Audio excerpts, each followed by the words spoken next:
রিক আসল বৃষ্টির ঝাপটায় সেও ভিজে গেল। রিপকে এভাবে বসে থাকতে দেখে চমকাল।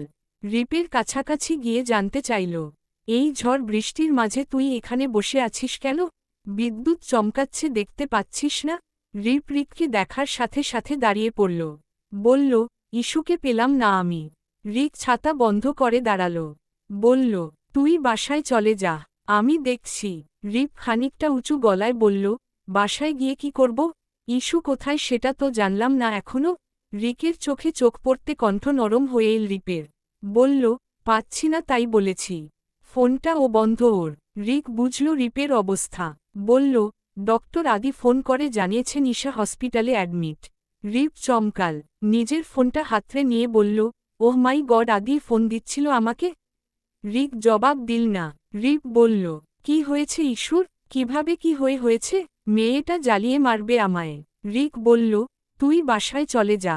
ভেজা গায়ে আর কতক্ষণ থাকবি? জ্বর বাঁধিয়ে বসবি। রিপ না করে উঠল। বলল, জ্বর হোক, ইস্যুকে জ্বালাব, শান্তি দেব না, আমাকে একটু শান্তি দেয় না। রিক নিঃশব্দে হাসল। বলল, তাহলে চল। ঈশার হাতে স্যালাইন, কপালে, ঠোঁটের পাশে, চোখের পাশে, গলার পাশে ছোট ছোট ব্যান্ডেজ। নিস্তেজ হয়ে পড়ে রয়েছে। মুখে ক্লান্তির ছাপ, অসুস্থতার ছাপ। অল্প সময়ে চোখের নিচে দাগ পড়ে গেছে। ভ্রু কুঞ্চন করে তার মেডিকেল রিপোর্ট দেখছে আদি। একজন নার্স তার পেছনে দাঁড়ানো। বলল, স্যার, পেশেন্টের রিলেটিভস এসেছে, পারমিশন দেব? আদি মাথা নাড়াল। রিপ ঢুকে পড়ল। আদি ঘাড় ফিরিয়ে রিপকে দেখে হাসল। বলল, ফোন কোথায় ছিল? কতবার কল দিলাম। ভেজা শার্ট পরে বসে আছিস কেন?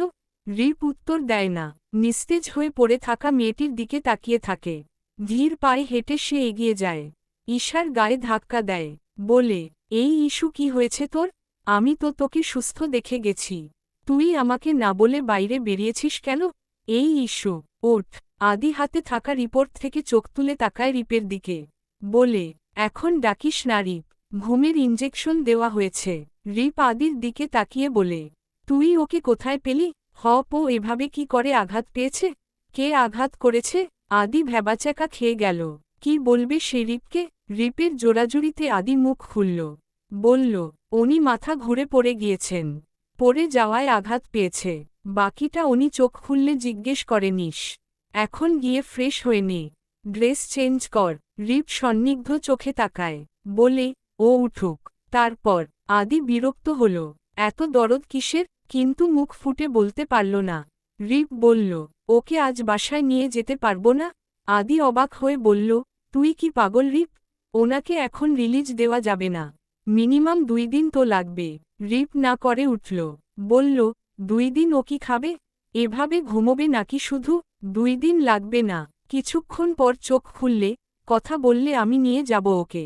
আদি হেসে বলল, নিয়ে যাস, আমি রাখার কে? আদি দাঁড়াল না, গটগট পায়ে হেঁটে বের হয়ে গেল। রিপ আদির যাওয়া দেখল। এত রাগ করার কি আছে? সে ভুল কি বলল? ইস্যু কেন এভাবে এখানে পড়ে থাকবে? রিপ ভেজা রুমাল ঝেড়ে মুখ মুছল। টুল টেনে বসল মেয়েটির মাথার পাশে। কেবিনের জানালার কপাট খুলে দিল। আবার তুলে এসে বসল। জানালা দিয়ে হুড়মুড় করে ঢুকে এল ঠান্ডা বাতাস। রিপের ভেজা চুল উড়তে চাইল না। তবে অচেতন মেয়েটির কয়েকটা উড়ো চুল এসে পড়ল মুখের উপর। মেয়েটি যদি চেতন থাকত তাহলে কি বিরক্ত হতো না? হাত দিয়ে সরিয়ে দিত না? রিপ হাত বাড়ায়, আলতো হাতে সরিয়ে দেয় চিকনচাকন কয়েকটা উড়ো চুল। মেয়েটির মাথার বালিশের কাছে হাতের ভর রাখল। মাথাটা হাতের উপর রেখে বলল, শোন, আমার তেষ্টা মিটেনি রে ইস্যু। আমার গলা শুকিয়ে আছে এখনো। তুই কখন পানি দিবি? কোনো আওয়াজ আসে না মেয়েটি থেকে। রিপ হাসে। বলে, দেখ, আমি ভেজা গায়ে বসে আছি। আমার জ্বর হবে, আমি তোকে জ্বালাব।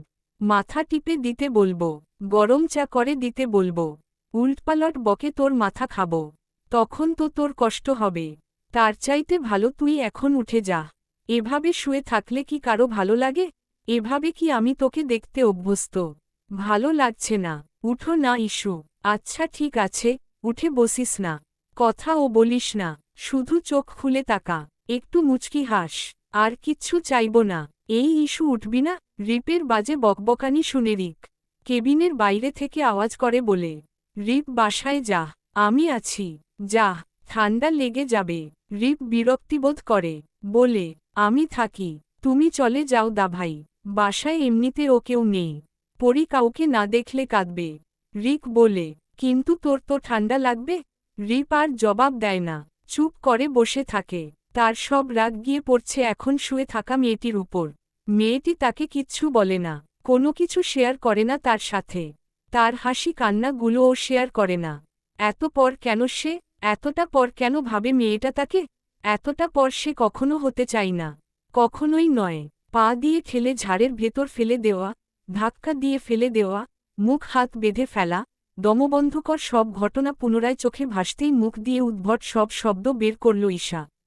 হাতে ক্যানেল, পুরো শরীরে তীব্র যন্ত্রণায় সে চোখমুখ খিচে ফেলল। অনেকক্ষণ পর তার মুখ দিয়ে স্পষ্ট আওয়াজ বের হল, মা। কি আশ্চর্য, এই মা নামক শব্দটার কোনো অর্থ নেই তার কাছে। মা নামক শব্দটি তার কাছে নিছক শব্দমাত্র। তারও তো একটা মা থাকতে পারত। তার এমন অসুস্থতার সময় শিয়েরে বসে একজন মায়ের দু চোখের দুফোঁটা জল পড়তে পারত। একজন মা তার জন্য উপরওয়ালার কাছে তার মঙ্গল চাইতে পারত। চোখের জলে ভেসে কপালের কাছে চুমু এঁকে ডাকতে পারত, আমার মা, তুই খুব তাড়াতাড়ি সুস্থ হয়ে যাবি। আমি আছি তো, তোর মা আছে। কিন্তু না, এমন কেউ নেই।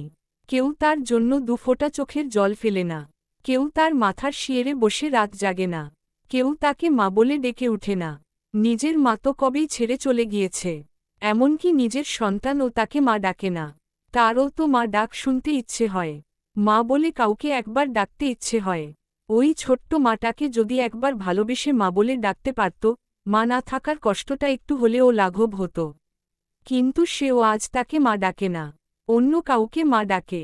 অন্য কারো বুকে ঘুমায়, অন্য কারো কোলে ঘুমায়, অন্য কারো হাতে খায়। তারও তো একটিবার ওই ছোট্ট মাটাকে জড়িয়ে ধরে ঘুমোতে ইচ্ছে হয়। একটিবার জড়িয়ে ধরে শক্ত করে বুকের মাঝে আটকে রাখতে ইচ্ছে হয়। তাকে ঘুম পাড়ানির গান শুনিয়ে ঘুম পাড়াতে ইচ্ছে হয়। কিন্তু তার হাত পা বাঁধা। সে মা ডাকতে পারে না, মা ডাক শুনতে পারে না। সে এতটাই অভাগী, এতটা। আজ তার খুব করে মনে হচ্ছে আবেগের বশে নেওয়া একটি ভুল সিদ্ধান্ত তার জীবনকে আরও দুর্বিষহ করে তুলেছে। ডক্টর কোনোদিন তার জন্য শুভাকাঙ্ক্ষী ছিল না। ডক্টরকে ভালোবাসাটাই তার জীবনের সবচাইতে বড় ভুল। যে ভুলের মাসুল তাকে এই মুহূর্তেও দিতে হচ্ছে। চোখের কোনা বেয়ে জল তার কানের কাছে গড়ায়। কেবিনের দরজা ঠেলে রিপ ঢুকে। ঈশাকেই পিটপিট করে তাকাতে দেখে তার কলিজা ঠান্ডা হয়। দৌড়ে আসি ঈশার কাছে। ঈশা তখন মৃদুমন্দ হাসছে। চোখের পানি মুছে নিতে বিলম্ব হওয়ায় তা দেখে ফেলে রিপ। রিপের মেজাজ খারাপ হল। বলল, আমার কথা না শুনলে, আমার কথার বিপরীতে কোনো কাজ করলে তুই কষ্ট পাবি। তাই কোনো সিদ্ধান্ত নেওয়ার আগে আমার কথা ভাববি, না হলে খুব খুব কষ্ট পাবি। ঈশা হাসে, বলে, এখন কয়টা বাজে? রিপ ঘড়ি দেখে বলে, ভোর 5টা। ঈশা আবারও হাসে, বলে, এজন্যই বলছি তোমার চেহারার এই হাল কেন? ঘুমোওনি সারারাত? রিপ ধমক দিল, নিজের চিন্তা কর। আমাকে নিয়ে চিন্তা করার মানুষ আছে। ঈশা উঠে বসার চেষ্টা করে, কিন্তু পারে না। রিপ বিরক্ত হয়ে বলে, তোকে কি উঠতে বলছে? এত বাড়াবাড়ি করিস কেন? ঈশা ক্লান্ত ভঙ্গিতে বলে, তুমি আমাকে এই অবস্থায় বকছ? কোথায় একটু মিষ্টি মিষ্টি কথা বলবে? তা না। রিপ হাসল, হাতের প্যাকেট থেকে খাবার বের করল। বলল, বর্দা এনেছে বাসা থেকে, খাবি এখন? ঈশা না না করে বলল, পরি কি করছে? রিপ প্যাকেট খুলতে খুলতে বলল, রিই আর ফিপিকে খুঁজছে পুরো বাড়ি। আর বড়দার সাথে চলে আসতে চাইছে। রাত হয়ে গেছে তাই আনেনি। দিনের বেলা আনবে, তোকে দেখে যাবে। ঈশা এবার সর্বাত্মক চেষ্টা দিয়ে উঠে বসার চেষ্টা করে বলল, না, না, পরীকে এখানে আনার কোনো দরকার নেই। আমি নিজেই যাব। রিপ কপালে ভাঁজ ফেলে বলল, আদি বলল তোকে আরও একটা দিন পুরোপুরি থাকতে হবে। তোর হাতে ভীষণ আঘাত লেগেছে। শরীরও ভীষণ অসুস্থ তোর। তুই নাকি সবসময় টেনশনে থাকিস? কিসের এত টেনশন তোর বলতো? আদি বলেছে, তোকে মেন্টালি স্ট্রেস ফ্রি রাখতে। আমি বুঝি না ইস্যু তোকে। তুই কি লুকোচ্ছিস আমার থেকে? কেন লুকোচ্ছিস? ঈশা নিরুত্তর তাকিয়ে থাকে রিপের দিকে। রিপ তার দুহাত নিজের দুহাতে নিয়ে বলে, আর কাউকে বিশ্বাস না কর, ভরসা না কর। যাকে রিপুদা ডেকেছিস তাকে করতে পারিস। চোখবন্ধ করে। তোর অতটুকু বিশ্বাস, ভরসাস্থল হওয়ার যোগ্যতা আমি রাখি রে ইস্যু। আমাকে কখনো আঘাত দিস না, তোর দেওয়া আঘাত আমি নিতে পারব না, নয়তো কঠিন পাথর হয়ে যাব। দিস না আঘাত। ঈশা হাসে, তবে সে হাসির সাথে জলগড়ায় দুচোখ বেয়ে ঝাপটে জড়িয়ে ধরে রিপকে, বলে, তুমি আমায় অতটাও ভালো না বাসলে পারতে রিপুদা, আমার কপালে অত সুখ সয় না। তবে তুমি কখনো আমায় দূরে ঠেলে দিও না, আমার আশ্রয় তুমি, আমার মাথার উপরে ছাদ হিসেবে উপরওয়ালা তোমাকে পাঠিয়েছে। রিপ মাথায় হাত বুলিয়ে দেয় ঈশার, বলে, আমি আজীবন থাকব, তুইও থাকিস। পকেট থেকে ফোন তুলে নাম্বার দেখে চুপ হয়ে যায় আদি। কনফারেন্সের সময় ইমি ফোন করল। এখন কি হবে? ডক্টর সামাদ আর রফিক আদির দিকে উৎসুক হয়ে তাকিয়ে রইল। বলল, এনি প্রবলেম মি চৌধুরী। আদি ভরকাল লজ্জায় পড়ে গেল, মিনমিন করে বলল, ইমির ফোন ছিল। সামাদ আর রফিক নীরবে একে অপরের দিকে তাকিয়ে হাসল। আদি তাদের হাসির কারণ খুঁজতে যেতেই আবার ও ফোন এলিমির। সামাদ হেসে বলল, যান ফোন সেরে আসুন, সবার আগে ম্যাডাম। আদি এবার সত্যি সত্যি লজ্জায় পড়ে গেল। কিছুটা দূরে দাঁড়ানো নার্স কয়েকজন হাসল আদির কাণ্ড দেখে। আদি বেরিয়ে এল রুম থেকে। ফোন কানে দিতেই ফোনের ওপাশ থেকে মেয়েলি কণ্ঠস্বর ভেসে এল, ফোনটা কোথায় ছিল আপনার? কতবার ফোন দিয়েছি? আদি হাসল, জিভে কামড় দিয়ে বলল, সরি ইমি, অ্যাকচুয়ালি আমি কনফারেন্সে ছিলাম। আমি এখনের কথা বলছি না আদি, তার আগের কথা বলছি। কাল সন্ধ্যা থেকে এখন অবধি তুমি নিজ থেকেও একটা ফোন দাওনি। আদি তাড়াতাড়ি ফোন কেটে দেয়, নিজ থেকে কল ব্যাক করে বলল, এই তো দিয়েছি। নাও হ্যাপি? আইমি না হেসে থাকতে পারল না, বলল, তুমি আমাকে রাখতে দাও না আদি। কেন এমন তুমি? আদি হাঁটতে হাঁটতে নীরবে হাসল, বলল, ইমি রাগ করবে আদির উপর? ইম্পসিবল, এটা হতেই পারে না। আইমি ও আদির সাথে তাল মিলিয়ে হাসল। আদি বলল, ইমি তুমি ভালো আছো? আইমি হাসল মৃদু, অদ্ভুত প্রশান্তিতে ভরে গেল মনপ্রাণ। মৃদু আওয়াজ করে বলল, এখন ভালো আছি। তুমি ভালো আছো? কত সহজ একটা প্রশ্ন, কত ছোট্ট একটা প্রশ্ন, কিন্তু সেই প্রশ্নের উত্তর দিতে গিয়ে আদির কণ্ঠ আটকে গেল। বলল, আমি ভালো ছিলাম ইমি। দুহাতের মধ্যে দুইটা ভ্যালেডিয়া চকলেট। ছোট্ট মেয়েটির পরনে কালো ফ্রক। ডাগর ডাগর চোখ দুটো দিয়ে দেখছে হসপিটালের সব মানুষ। কোথায় আসল সে? এরা সবাই কারা? পাপা তাকে কোথায় নিয়ে যাচ্ছে? মাম্মা কোথায়? রিই কোথায়? ফিপি কোথায়? ছোট্ট মেয়েটির ভয় হল, রাগ লাগল। রিকের মাথায় চকলেট দিয়ে বাড়ি দিয়ে ঠোঁট টেনে ডাকল, পাপ্পপা মিনননি। রিক হাসল, বলল, এখন আমরা ফিপির কাছে যাচ্ছি। পরীর আরও রাগ লাগল। পাপা হাসল কেন? সে চোখে টলমল পানি নিয়ে বসে থাকল রিকের কোলে। টু শব্দ করল না। আর কিছুক্ষণ পর সূর্য হেলে পড়বে পশ্চিম আকাশে। সন্ধ্যা ঘনিয়ে আসবে। ঈশা চোখ বুজল কিছুক্ষণ আগে। রিপের মাথায় দুষ্টু বুদ্ধি চাপল। কোলে থাকা পরীকে ঈশাকে দেখিয়ে দেয়। তারপর চুপিচাপি গিয়ে দাঁড়ায় ঈশার বেডের পাশে। পরীকে ঈশার পায়ের কাছে ছেড়ে দেয়। তারপর হেসে বেরিয়ে যায় কেবিন থেকে। আড়াল হয়ে দেখে পড়ি ঈশার কাণ্ড। রিকের ডাকে সে ছুটে যায়। দেখে নেয় ঈশা পরীকে। ঈশাকে চোখ খুলতে দেখে সে চলে যায়। পা থেকে বেয়ে বেয়ে হাম্বুড়ি দিয়ে পরী চলে আসে ঈশার বুকের উপর। ঈশা চমকায়, চিৎকার দেওয়ার আগে গালে লালা জাতীয় কিছুর টের পেয়ে পরীর দিকে তাকায়।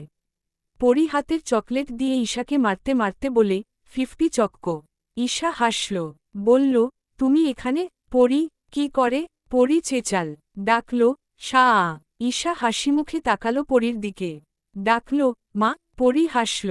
ঈশা দেখল, কালো ফ্রক গায়ে, ছোট ছোট গোল করে কাটা চুল, গোলাটে ডাগর ডাগর চোখওয়ালা মেয়েটি অসম্ভব আদুরে সুন্দর।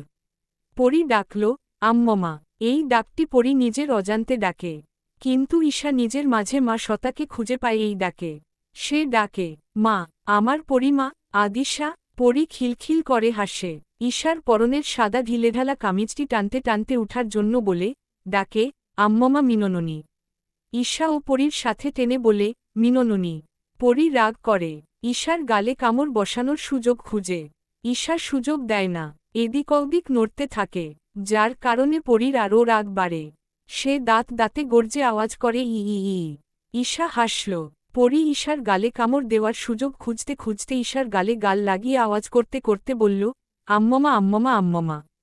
মেয়ের রাগ, হাসি, মায়ের সুখের হাসিতে ক্রমাগত মুখরিত হয় পুরো কেবিন।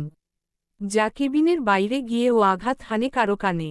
কেবিনের পর্দা সরায় আদি, গলা উঁচিয়ে দেখতেই চোখে পড়ে আবার সেই সুন্দর দৃশ্য। ছোট্ট মেয়েটি যেন প্রতিযোগিতায় নেমেছে মায়ের মুখে কামড় বসানোর জন্য, কিন্তু পারছে না। ঈশা খিলখিল করে হেসে ওঠে, বলে, পরি লুজার। পরি কিছুক্ষণ তাকিয়ে থাকে ঈশার দিকে।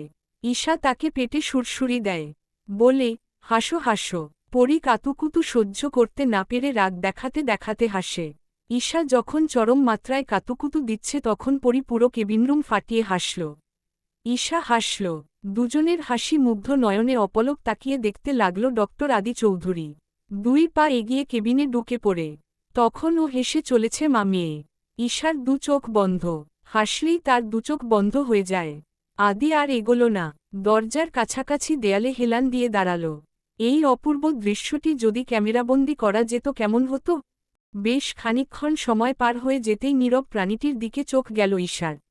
আদি ফোনে ছবি তুলেই চোখ সরাতেই চোখাচোখি দুজন বহুদিন পর। আদি আজ হাসল না, মলিন চেহারায় ক্লান্ত চোখে চেয়ে রইল মেয়েটির দিকে। ঈশার হাসি হাসি থামতে বিষণ্ণ মুখে পরিণত হল। পরীকে শক্ত করে ধরল। পরী ফিরে তাকায় আদির দিকে। আদিকে আঙুল দেখিয়ে ঈশাকে বলে, আম্মমা উত্তত। ঈশা হাতে ব্যথা অনুভব করে। তারপর ও পরীকে তার পাশে শুইয়ে দিয়ে জড়িয়ে ধরে সে উল্টোদিকে মুখ করে শোয়। আদি হতভম্ব ঈশার এমন কাজে। পরী ঈশার বুকে মুখ গুজে আবার মুখ তুলে তাকায় আদির দিকে। হাতের চকলেটগুলো আদিকে দেখিয়ে বলে, এত তত। আদি পরীর চকলেট দেখে অনেকক্ষণ পর হাসল। এগিয়ে গেল নিঃশব্দে। ঈশার উপর দিয়ে হাত বাড়িয়ে পরীর হাত থেকে চকলেট নিতেই পরী চকলেট শক্ত করে ধরে রেখে বলল, না না না। আদি হেসে দিল, বলল, এখন তো দিয়ে দিচ্ছিলে, দাও দাও। পরী মাথা নাড়ল, ঠোঁট টেনে ডাকল আম্মমা। ঈশা পরীকে শুইয়ে দিল, ফিসফিস করে বলল, চুপচাপ শুয়ে থাকো, ফিপি মারব খুব। পরী চট করে উঠে দাঁড়াল। ঈশার মুখে ঠাসস ঠাসস হাতের মুঠি দিয়ে মারল। হাতের মুঠি দিয়ে কপালের চুল সরাল। আদির দিকে হাত বাড়িয়ে চকলেট দেখিয়ে বলল, এত তত। আদি এবার চকলেট নিল না। পরীর তাতেও রাগ হল। ঈশার গায়ের উপর উঠে ঈশার ব্যান্ডেজগুলো খোলার জন্য হাতের ছোট্ট ছোট্ট আঙুল দিয়ে কুটকুট করতে লাগল। ঈশা আটকাল না। যখন বিষয়টা বোধগম্য হল আদি হাত ধরল পরীর, বলল, না, এখন না, ব্যথা পাবে। ঈশা আচমকা আদির কথায় হেসে দিল, অন্যদিকে মুখ করে রাখল। এটা তো সামান্য ব্যথা, পরীকে কেন আটকাল আদি? পরীর রাগ হল ভীষণ দুজনের উপর। সে ধীরে গাল ফুলানো শুরু করল, নাক ফুলালো, ঠোঁট ফুলাল। ঠোঁটটা এমনভাবে টানছে ঈশা আদি দুজনই অবাক হয়ে তাকিয়ে রইল। ঠোঁট টানতে টানতে ঠোঁট উল্টে গেল। ভা ভা করে কেঁদে দুজনের মাথার চুল টেনে ধরল। আদি হাঁটু ভেঙে বসে পড়ল মেঝেতে। ঈশা ব্যথা পেল। পরী তারপরও দুজনের চুল ছাড়ল না। দুজনকে একসাথে এনে চুল হাতের মুঠোয় বন্দি করে কাঁদতে লাগল। ঈশা চোখ মেলে তাকায়, ততক্ষণে তার মুখের সামনে মাথায় হাত দিয়ে পরীর হাত চেপে ধরা মানুষটির মুখ ভূমিষ্ঠ হয়। উষ্ণ নিঃশ্বাস এসে পড়ে চোখে মুখে, সাথে একরাশ অভিমান, একদলা রাগ, দুচোখ ভর্তি জল, সাথে গড়ায় গড়ায় কানের দুপাশে। ঈশা চোখ বন্ধ করে রাখে। পরী কাঁদতে থাকে অবিরত। ঈশা আবার চোখ খুলে একটি প্রশ্নে, আপনি ভালো আছেন মিসেস? ঈশা প্রত্যুত্তরে হাসে, মৃদু কণ্ঠে বলে, দেখছেন না? আদি বলে, দেখছি, খুব ভালো আছেন। তবে শুধু আপনি একাই ভালো আছেন। নিজে ভালো থাকলে চলে না, সবাইকে ভালো রাখতে হয়। ভালো রাখা জানতে হয়, শিখতে হয়। ঈশা এবার জবাব দেয় না। আদি আবার ও প্রশ্ন করে, চোখের জলের কারণটা যদি জানতে পারতাম? ঈশা চুপটি মেরে তাকায় পরীর দিকে। অল্প কান্নায় তার চোখমুখের বেহাল দশা। পরী কাঁদতে কাঁদতে ঠোঁট টেনে টেনে বলে, আম্মমা।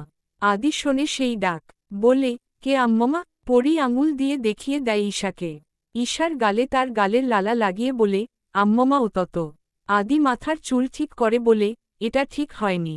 আমার মাথার চুল কি করে দিয়েছ পরী? ব্যাড গার্ল তুমি। পরী ঠোঁট টেনে আবারও কেঁদে দেয়। আদির চুল ধরে আবারও টেনে আনে তার দিকে। গালে কামড় দেওয়ার সুযোগ খুঁজতে খুঁজতে উচ্চারণ করে, আম্মমা। ঈশা টেনে আনে পরীকে তার দিকে, বলে, শান্ত হও মা। তোমার পাপা কোথায়? আদি ছটপট করে তার পকেটে থাকা চিরকুটটি বের করে তাড়াতাড়ি। তাতে লেখা, মিনির রাগ উঠলে তাকে ধরে রাখবেন না ডক্টর।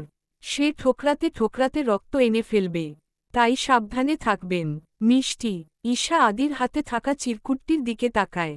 বুক ধড়ফড় করে উঠে তার। হৃৎস্পন্দন যেন থেমে গেল। কি করে চিরকুট ডক্টরের হাতে? আদি চিরকুট থেকে চোখ তুলে তাকালো ঈশার চোখের দিকে।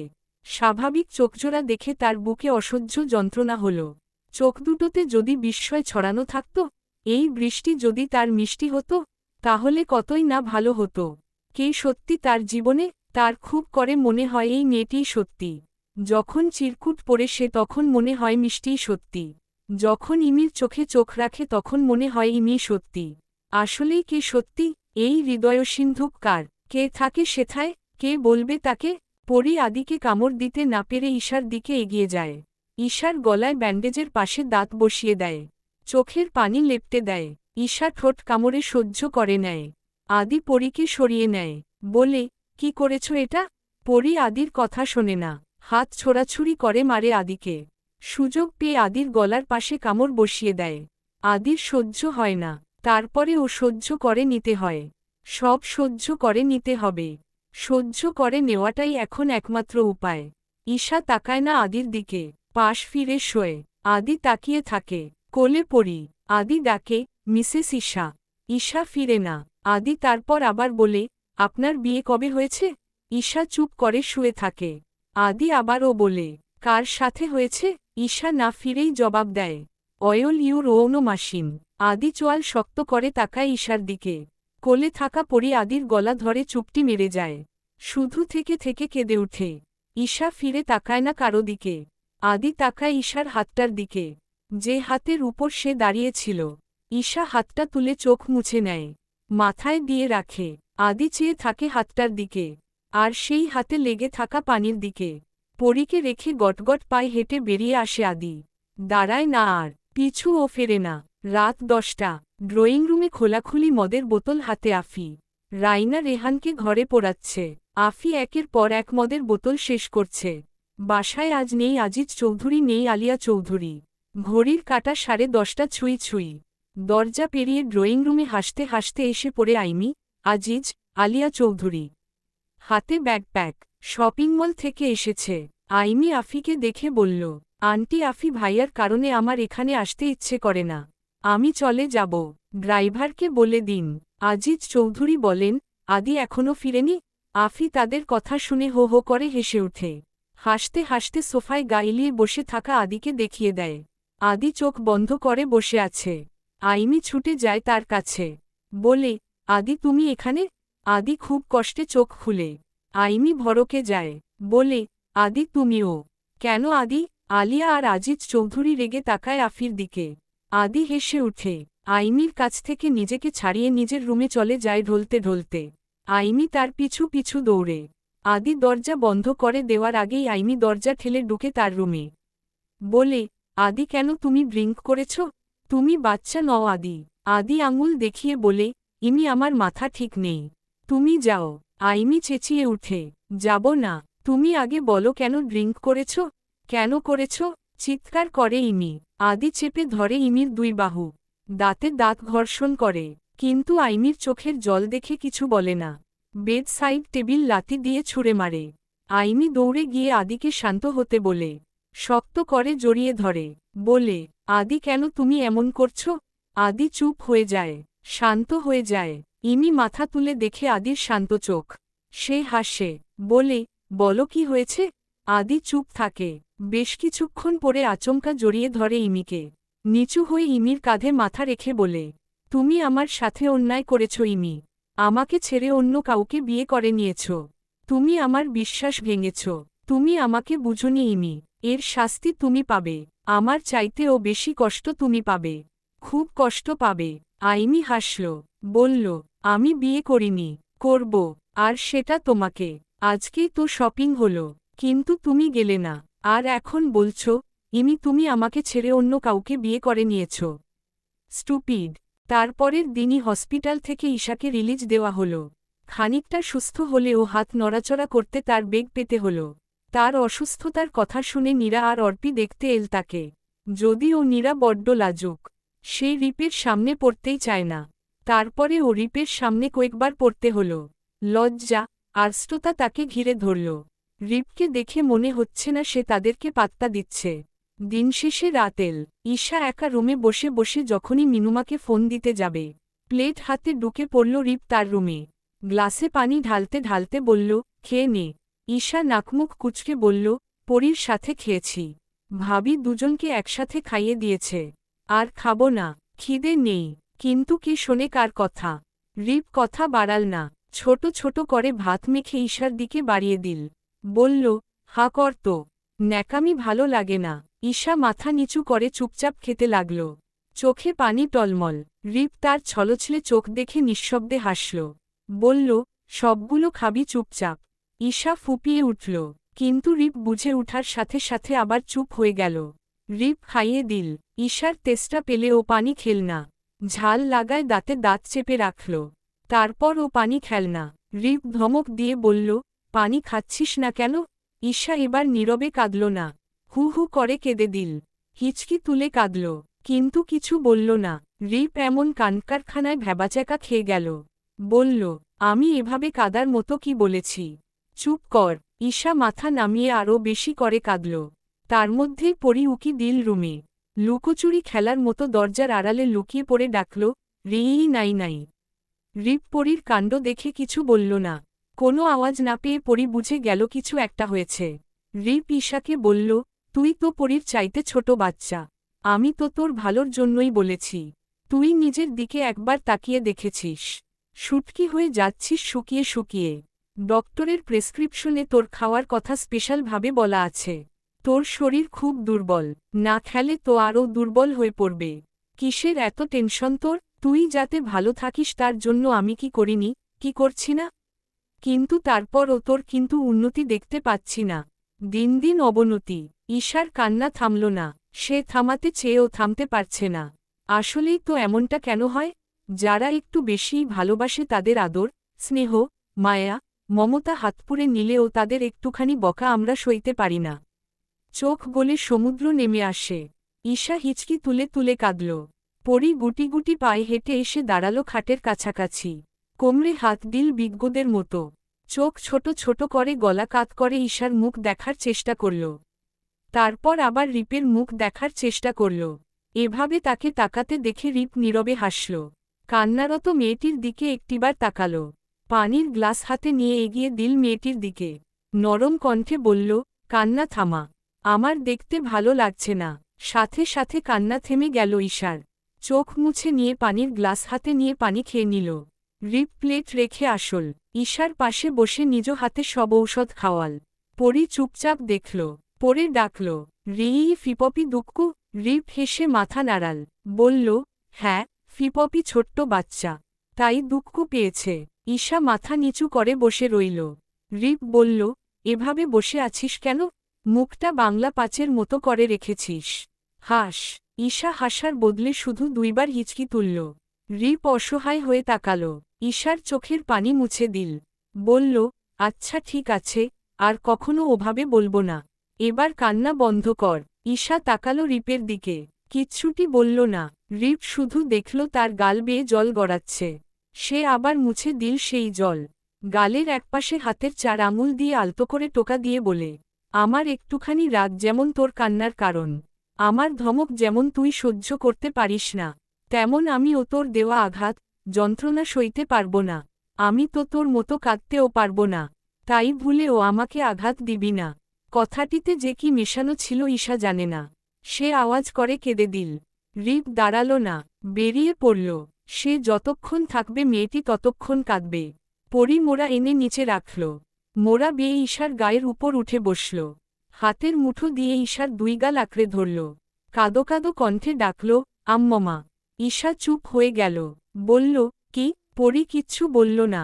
ঈশার গালের সাথে গাল লাগিয়ে রাখল। কিছুক্ষণের মধ্যে ঘুমিয়ে পড়ল।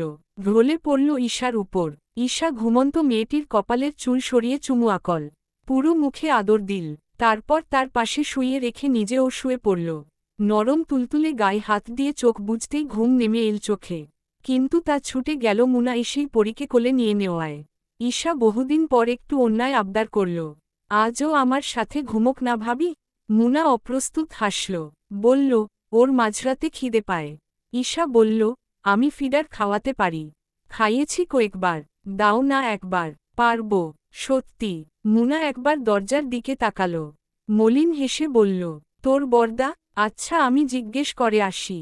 ঈশা বিছানা থেকে নেমে এল।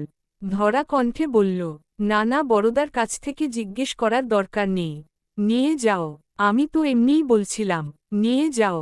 মুনা সাথে সাথে বেরিয়ে যায়। দাঁড়ায় না। ঈশা অশ্রুসজল নয়নে হাসল। কাঁদতে কাঁদতে হাসল। যে কেউ দেখলে বলবে, মেয়েটি নির্ঘাত পাগল হয়ে গেছে। কিন্তু এই কাদাহাসা একত্রে আর বেশিক্ষণ ঠিকল না। তার কান্নায় ভারী হল পুরো রুম। তবে সে কান্না আওয়াজ করে নয়, গুনগুনিয়ে। কেউ দেখলও না, কেউ শুনলও না। চার দেয়ালের ভেতরেই আটকে রইল কান্নার আওয়াজ। চোখমুখ মুছে সে বিছানার কাছে গিয়ে বসল। বালিশ তার জায়গা থেকে সরালেই উন্মুক্ত হয় সেই সাদা পাঞ্জাবির ঘ্রাণ। অন্যদিন হলে এই পাঞ্জাবি দেখলে তার শান্তি লাগে। ডক্টর তো নেই, ডক্টরের এই পাঞ্জাবিটা তো আছে। ডক্টরের স্মৃতি হিসেবে, ডক্টরের স্পর্শ হিসেবে। কিন্তু আজ কেন জানি তার এই পাঞ্জাবিটাকেই অসহ্য লাগছে। কেটে কুটি কুটি করতে ইচ্ছে করছে। সে ঠিক সেটাই করল। ড্রেসিং টেবিল থেকে কাছি নিয়ে কেটে কুচি কুচি করল পাঞ্জাবিটাকে। নিজের এই রাগ ঝেড়ে নিল পাঞ্জাবিটার উপর। যখনই নিজের সম্বিত ফিরল, নিজের কাজেই সে নিজেই অবাক হল। পাঞ্জাবির টুকরো টুকরো অংশগুলো নিজ হাতে ছুঁয়ে সে হু হু করে কেঁদে দিল। ডুকরে উঠে আবোলতাবোল বকতে লাগল। ছেঁড়া অংশগুলো হাতে নিয়ে বলল, আমার নিজের সন্তানকে আমি নিজের কাছে রাখতে পারি না ডক্টর, শুধু আপনার জন্য। আদর করতে ও সীমা লাগে। তাকে কোলে নিতে ও ভাবতে হয়।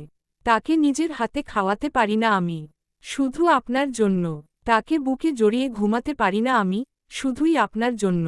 তাকে কোলে নিয়ে ঘুম পাড়াতে পারি না, শুধু আপনার জন্য। আপনি আজ আমার পাশে থাকলে এত কিছু হতো না ডক্টর। আমাদের ছোট্ট একটি সংসার হতো। আপনি তো এটাও জানেন না যে আপনার একটা মেয়ে আছে। আপনি জানেন না, অনুভবও করতে পারেন না। আপনি আপনার প্রাক্তন প্রেমিকা নিয়ে ব্যস্ত। আপনি নতুন করে সংসার সাজানোর কাজে ব্যস্ত। কিন্তু মাঝখানে আমি সব কষ্ট পাচ্ছি। সব কষ্ট আমাকেই কেন পেতে হয়? সব কষ্ট আমি কেন পাই? সন্তানটা তো আপনারও। অন্যকে মা ডাকছে, বাবা ডাকছে। আপনার তো কষ্ট হয় না ডক্টর? আপনি প্রেসক্রিপশনে কত সুন্দর করে লিখলেন নিজের সন্তানের বাবা মায়ের নাম। কত সুন্দর সেই লেখা। আপনার তাতেও কষ্ট হল না? হওয়ার যে কথা নয়। তবে এবার থেকে আমি আর কষ্ট পাব না। কষ্ট এবার আপনি পাবেন। আমি কখনো আপনাকে পরীকে ছুতে দেব না। আপনার কাছে পরীকে কখনো যেতে দেব না। কখনো না। আমি যেই কষ্ট পাচ্ছি তার দ্বিগুণ দেব। তার 1000 গুণ বেশি দেব। বিছানায় যত্নসহকারে সাজানো সব শাড়ি গহনা। আইনি বালিশ নিচে দিয়ে উপুর হয়ে শুয়ে পড়ল। ফোনের ওপাশের ছেলেটিকে বলল, আদি তোমার যেটা পছন্দ হবে আমি সেই শাড়িটাই পরব। আমার তো সব সুন্দর লাগছে। তোমার চয়েস কিন্তু ফাটাফাটি।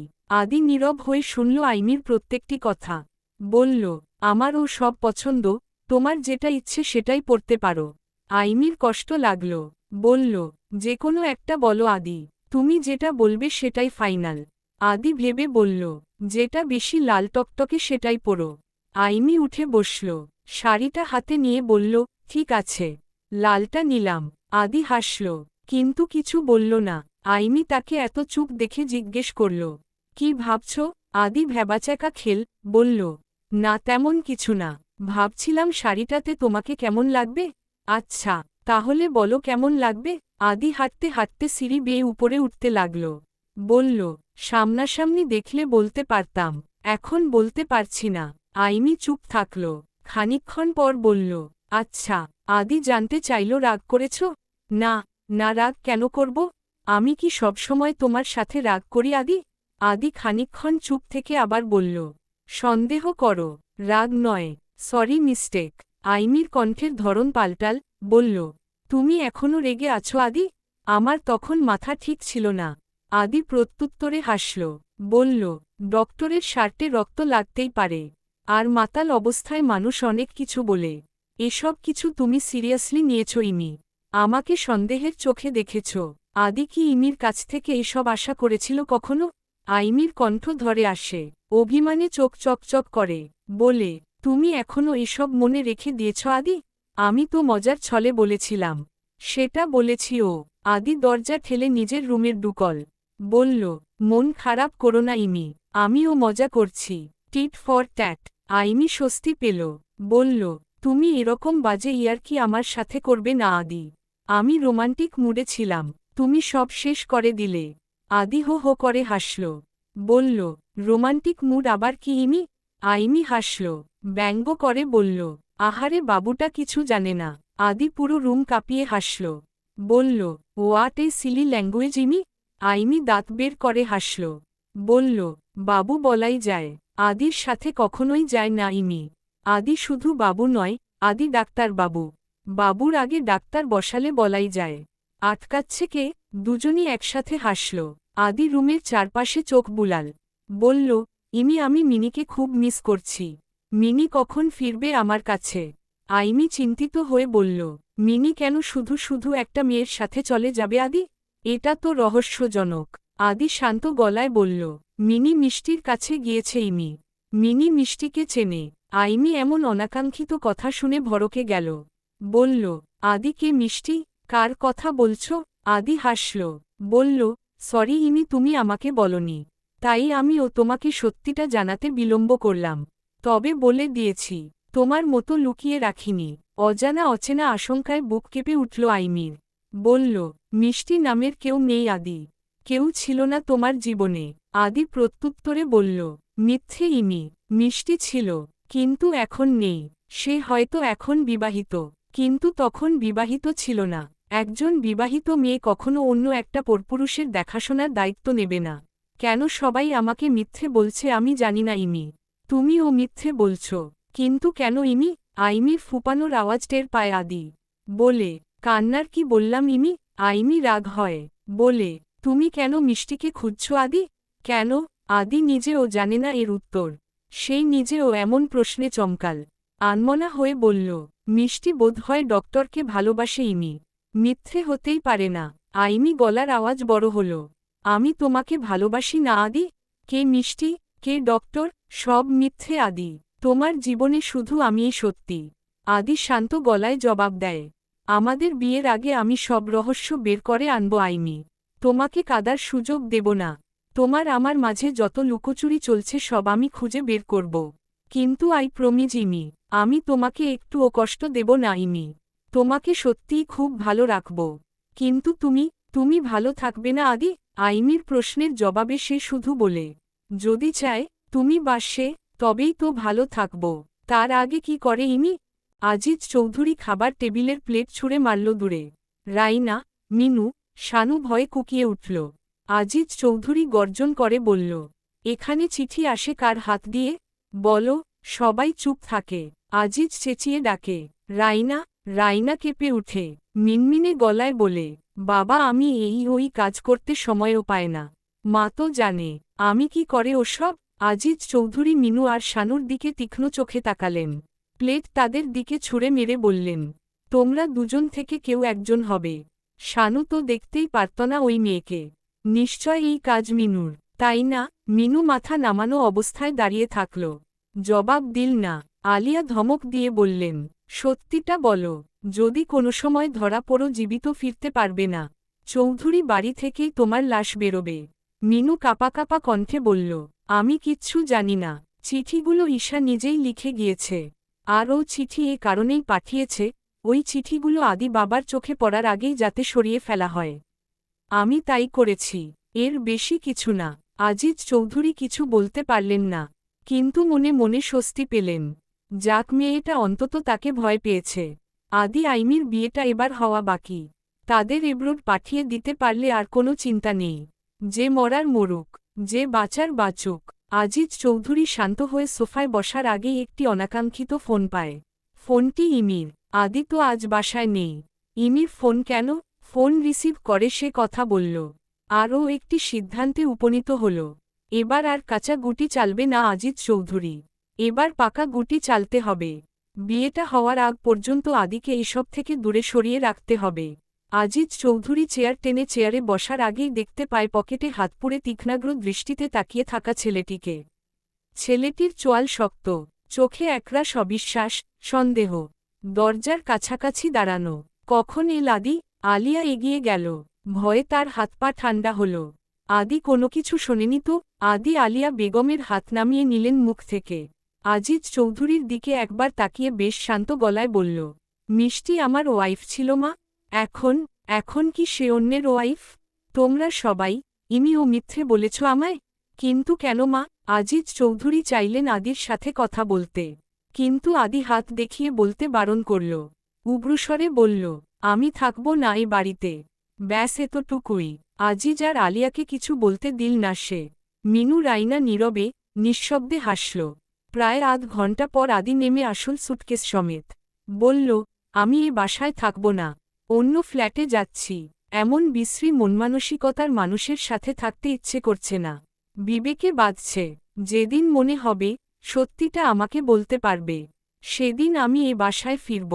আজিজ চৌধুরী এগিয়ে গেলেন, বললেন, তোমার খারাপ চেয়েছি এটাই বলতে চাইছ তুমি? আদি হাসল, বলল, ভালো চেয়েছ। জানি না আমার ভালোর জন্য আর কত কি করেছ তুমি। কতজনকে আঘাত করেছ, কতজনকে কষ্টে রেখেছ। ভালোমন্দ শিক্ষাটা তোমরাই আমাকে দেবে, সেখানে আমাকেই দিতে ইচ্ছে। দাভাইকে বাকি বলা যায়? তোমরাই তো তাকে সেই শিক্ষা দিয়েছ, ও তাই শিখেছে। এখন সব তার দোষ। যদি আমি হতাম তার মতো। দোষ কাকে দিতে মা? নিশ্চয় নিজেদের দিতে না, কপালকে দিতে, ভাগ্যকে দায়ী করতে, নয়তো নিজেরা গর্ব করতে। আমার কি মনে হয় জানো, আমি এমন হওয়ায় তোমরা অসন্তুষ্ট। আমার তো মাঝে মাঝে সন্দেহ হয় পালিত সন্তান কি সত্যিই দাভাই নাকি আমি। আলিয়ার দুচোখ জলে টলমল করে উঠে, বলে, কি উল্টাপাল্টা বলছো আদি? আদি এতক্ষণে চেপে রাখা রাগ দেখিয়ে দেয়, গর্জে বলে, দাভাই তোমাদের কারণেই এমন হয়েছে। তোমরাই ওকে অবহেলা করেছ, ওকে অবজ্ঞা করেছ, তাই সে এমন হয়েছে। তোমরা ওকে শেখাওনি কোনটা ভালো কোনটা খারাপ। ওকে ওর মতো চলতে দিয়েছ, ওর প্রত্যেকটা খারাপ কাজে সাপোর্ট করেছ। আমার মতো ওকে সারাক্ষণ পড়তে বলনি, খেলতে শেখাওনি। আমার মতো ওকে ও আদর যত্ন করনি। আমি তোমাদের সব অন্যায় দেখি বাবা, সব বুঝি। শুধু এমন একটা সময়ের অপেক্ষায় ছিলাম। আজ আর আমি চুপ থাকব না। থাকব না আমি এই বাড়িতে এক মুহূর্তও না। কেউ আটকাতে পারে না আদিকে। আজিজ চৌধুরী হাজার অনুরোধ করেও লাভ হয় না। আলিয়া চৌধুরী কাঁদতে থাকে। আজিজ চৌধুরীর সব রাগ গিয়ে পড়ে ওই একটি মেয়ের উপর, ওই মায়াবিনীর উপর। এবারের শেষ দেখে ছাড়বে আজিজ চৌধুরী। বামন হয়ে চাঁদে যাওয়ার শখ একেবারে মিটিয়ে দেবে। পুরোবাড়ি মুখরিত হল পরীর খিলখিল হাসির আওয়াজে। ঈশার দুচোখে পট্টি বাঁধা দেখে সে আবারও খিলখিল করে হাসল। রিক আর জহির মিয়া কথা বলছে। রিপ পরীর সাথে মিলে ঈশার সাথে কানামাছি খেলছে। রিপ পরীকে বলল, মা বলো কানামাছি ভো ভো। পরী হাতের তালুতে তালু দিতে দিতে বলল, ভো ভো, ফিপপপি ভো ভো। ঈশা হাসল, বলল, আমি দেখতে পাচ্ছি রিপদা, ওখানে পরী, পরীর পাশে তুমি। রিপ উঠে গেল। ঈশার চোখের পট্টি খুলে আরও শক্ত করে বাঁধতে গিয়ে ঈশা তার হাত ধরে ফেলল। বলল, এত শক্ত করে বেদনা রিপদা, ব্যথা পায়। রিপ চুপ থাকল কিছুক্ষণ। ঈশার হাত ঝেড়ে ফেলে দিয়ে বলল, এভাবে ছুবি না, ছাড়। ঈশা ভ্রুকুঞ্চন করে দাঁড়িয়ে থাকে। আশ্চর্য। পরী ডাকে, ফিপপপি ভো ভো। ঈশা হাসে, বলে, এখন পরীকে ও দেখতে পাচ্ছি না। রিপদা তোমাকে ও দেখতে পাচ্ছি না। রিপ বিড়বিড় করে বলল, তুই আমাকে এমনিতে ও দেখতে পাস না। ঈশা বলল, কিছু বললে? রিপ বলে, না বলিনি, তবে বলবো শীঘ্রই। পরী ডাক দিল, রি ভো ভো। রিক আর জহির মিয়া হাসল। রিক ডাক দিল, পরিমা, কি করছো? পরী হাসল গা নাড়িয়ে, বলল, পাপপা ভো ভো। তারা হাসার আগেই পরী নিজেই নিজেই হাসতে মেঝেতে বসে পড়ল। তালহাকে হাত দেখিয়ে ডেকে বলে, দাদ্দা ভো ভো। ঈশা ও পরীর সাথে তাল মিলিয়ে হাসল। মেঝেতে হাতের ভর দিয়ে উঠে বসল পরী। তারপর রিপের পেছনে গিয়ে ঈশাকে ডাকল, ফিপফি ভো ভো। মিনি উড়ে এল, ডাকল, মিষ্টি ভো ভো। পরী মিনিকে দেখে হাসল। হাতের তালুতে ঠোঁটে লাগিয়ে মিনির দিকে ছুঁড়ে মারল ফ্লাইং কিস। বলল, মিনননি আম্মমা। রিক হাসল, বলল, এটা কি মা? রিপ হাসল, বলল, দাভাই এটা আমি শিখিয়েছি। মিনিকে ফ্লাইং কিস পাঠাচ্ছে। পরী রিকের কাছাকাছি চলে আসল, বলল, পাপপা আম্মমা। ঈশা কোমরে হাত দিয়ে বলল, ঠিক আছে আমি দাঁড়িয়ে থাকি তাহলে এইভাবে। রিপ পরীকে নিয়ে গেল, বলল, না খেলা এখন থেকে শুরু। কানামাছি ভো ভো, যাকে পাবি তাকে ছো। পরি হাসি থামতে পারল না। ঈশা বহুদূরে থাকা সত্ত্বেও রিকের কোলে এসে লুকিয়ে পড়ল। তালহার পেছনে গিয়ে লুকিয়ে পড়ল। মুনার পেছনে গিয়ে লুকিয়ে পড়ল। খিলখিল হাসিতে ফেটে পড়ল। রিপ গিয়ে সোফার এক কোনায় চুপিসারে বসে থাকল। ঈশা ডাকল, পরি কোথায় তুমি? রিই কোথায়? পরি, মুনা বলল, পরি গিয়েছে সেদিকে। রিক বলল, পরি মায়ের কাছে গিয়েছে। তালহা বলল, পরি রিপের কাছে। ঈশা চোখ খুলে ফেলল সাথে সাথে। চিৎকার করে বলল, কোথায় পরি? রিক উঠে গেল। বলল, এখন তো হাসছিল। সোফার পেছনে গিয়েছিল। রিপ বলল, এখন আমার সামনেই ছিল। ঈশা ডাক দিল, পরি কোথায় তুমি? পরি মা। রিক গর্জে উঠল, একটা ছোট্ট মেয়ে কোথায় যাচ্ছে কেউ দেখবে না। আশ্চর্য! ঈশার বুক ধক করে উঠল। সে চেঁচিয়ে ডাকল, পরি। রিক ডাকল, মুনা ডাকল, রিপ ডাকল, তালহা কাদাকাদি শুরু করে দিল। জহির মিয়া বললেন, পরি দাদুমণি কোথায় তুমি? পরি। আশপাশ সবাই তন্নতন্ন করে খুঁজল। রিক দিশেহারা হয়ে পড়ল। মুনা এগিয়ে এল। রিক মুনার কথায় কান দিল না। হাত দিয়ে বারণ করল কথা না বলতে। পরি, পরি আওয়াজে ভরপুর হল পরিবেশ। ঈশা তো কেঁদেই দিল, কিন্তু তা একজন ছাড়া কেউ দেখল না। ঈশা কান্নামাখা কণ্ঠে ডাকল, পরি। কোথায় তুমি? পরি। সবাই পাগলের মতো খুঁজল পরিকে, কিন্তু কেউ দেখল না। ঈশা বাইরে বের হয়ে আসল। দেখল গেট বন্ধ। কেঁদে কেঁদে এদিক ওদিক তাকাতেই দেখতে পেল হাতে কতগুলো চকলেট নিয়ে গুটি গুটি পায়ে এগিয়ে আসছে পরি। একবার হোঁচট খেয়ে পড়ল, আবার উঠল। ঈশাকে চকলেট দেখিয়ে বলল, ফিপপি চক্কো।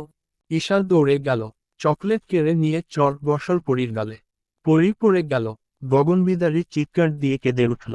ঈশা চকলেটগুলো দূরে ফেলে দিয়ে পরীকে কোলে তুলে নিল। আদর করে দিয়ে বুকের সাথে জড়িয়ে ধরল শক্ত করে। বলল, এসব তোমাকে কে দিয়েছে পরী? তুমি কেন বাসা থেকে বের হয়েছ? কেঁদো না মা। পরী কাঁদতে লাগল। ঈশাকে হাত পা ছুঁড়ে মারল। কামড় বসাল কাঁধে, চুল টেনে ধরল। রিক, মুনা, রিপ সবাই ছুটে আসল। রিক দৌড়ে আসল, পরীকে কোলে নিল এক ঝটকায়। শক্ত করে বুকের সাথে জড়িয়ে ধরে বলল, তুমি পাপাকে ছেড়ে কোথায় গিয়েছ পরী? পরী কাঁদতে কাঁদতে দেখিয়ে দেয় ঈশাকে। রিক পরীকে মুনার কাছে দিয়ে দেয়। রিপ মুনার পেছনে পেছনে পরীকে শান্ত করতে করতে চলে যায়। রিক ভয়ার্ত চোখে তাকায় ঈশার দিকে। ঈশা কাঁদে নীরবে, অসহায় হয়ে তাকায় রিকের দিকে। রিক ভয় নিয়ে বলে, ইস্যু তুই কেড়ে নিস না পরীকে। তুই তো আজীবনের জন্য দিয়ে দিয়েছিস। এ কথার নড়চড় করিস না ইস্যু। পরীকে ছাড়া আমি নিঃস্ব। ওকে আমার কাছ থেকে কেড়ে নিস না। ঈশা কাঁদতে কাঁদতে জড়িয়ে ধরে রিককে। বলে, দামাই আমি শুধু তোমাদের ইস্যু হয়ে থাকতে চাই, আর কিছু না। আমাকে কখনো অবিশ্বাস করো না। রিক স্বস্তি পায়। ঈশার মাথায় হাত বুলিয়ে দেয়। বলে, মেরেছিস পরীকে। মেরে কি লাভ হলো? নিজেই তো ব্যথা পেলি। ঈশা মাথা তুলে তাকায় রিকের দিকে। আবদার করে বসে, একটা দিন পরীকে আমাকে দিয়ে দেবে। শুধু একদিনের জন্য, আর কখনো চাইব না। রিক হাসল, মাথায় হাত রাখল ঈশার। বলল, আচ্ছা, রাখিস তোর কাছে, কিন্তু দেখিস আমাকে আবার ফিরিয়ে দিবি। কেড়ে নিস না রে ইস্যু। একেবারে নিয়ে নিস না। ঈশা খুশি হয়ে গেল। খুশিতে জড়িয়ে ধরল আবার রিককে। বলল, থ্যাঙ্কস বড়দা। রাত 10টা। ফোন কলের আওয়াজে আদির ঘুম ভাঙলে ও আদি সেই ফোন তুলল না। বিরক্ত হয়ে কেটে দিল। আবার ও ফোন এল। এবারও সে সত্যি সত্যি কেটে দিল ফোন। আবারও এল। আবারও সে কাটল। শেষবার 4বারে সে ফোন তুলল। ফোন কানে দেওয়ার সাথে ফুপিয়ে কান্নার আওয়াজ এল। আদি বলল, আমি ব্যস্ত আছি ইমি, পরে কথা বলছি। আইমিকে কিছু বলতে না দিয়ে আদি ফোন কেটে দেয়। আইমি কিছু বলার সুযোগ পায় না। আদি সুযোগ দেয় না। ডক্টর ইমদাদকে ফোন দেয় আদি। উনি 10টায় ফ্রি হবেন বলেছিলেন। ফোন দেওয়ার সাথে সাথে ডক্টর ইমদাদ ফোন তুলেন। কুশল সংবাদ জানাজানির পর কাজের কথায় ফিরল দুজন। আদি জানতে চাইল, সবকিছু কি আর কখনোই মনে পড়া সম্ভব নয় স্যার? আদি প্রশ্নের জবাবে তিনি বললেন, সম্ভব, তবে যদি তোমার ব্রেনের হেমোক্যাম্পাস পুরোপুরি স্ট্রং হয়। কারণ সেসব মনে করতে গিয়ে যদি তোমার মস্তিষ্কে আবার আঘাত লাগে তাহলে চিরজীবনের জন্য তোমার স্মৃতি চলে যাবে আদি। তাই সেসব মনে না করাটাই বেটার তোমার জন্য। আদি উৎসুক হয়ে বলল, আই থিঙ্ক আমার হেমোক্যাম্পাস পুরোপুরি স্ট্রং। এখন কি মনে করার চেষ্টা করতে পারবো? ডক্টর ইমদাদ বললেন, হ্যাঁ, পারবে, তবে সেসব কথা তোমাকে মনে করিয়ে দিতে হবে, অনুভব করিয়ে দিতে হবে। তুমি এক কাজ করো, তোমার স্ত্রীর সাহায্য নিতে পারো। সে কেমন আছে আদি? ভারী মিষ্টি মেয়েটা, তুমি তাকে মিষ্টি ডাকতে রাইট? আদি চমকাল, বলল, স্ত্রী? মিষ্টি? সে আমার কাছে নেই স্যার। আমি তাকে চিনি না। কে সে? কোথায় তার বাস? আপনি চেনেন? ডক্টর ইমদাদ হাসল, বলল, মিষ্টি ঠিক এই ভয়টাই পেয়েছিল। ঠিক তাই হলো। এত ভালোবেসেছিলে মেয়েটাকে, ভুলে গেলে কি করে আদি? এমন ও হয়?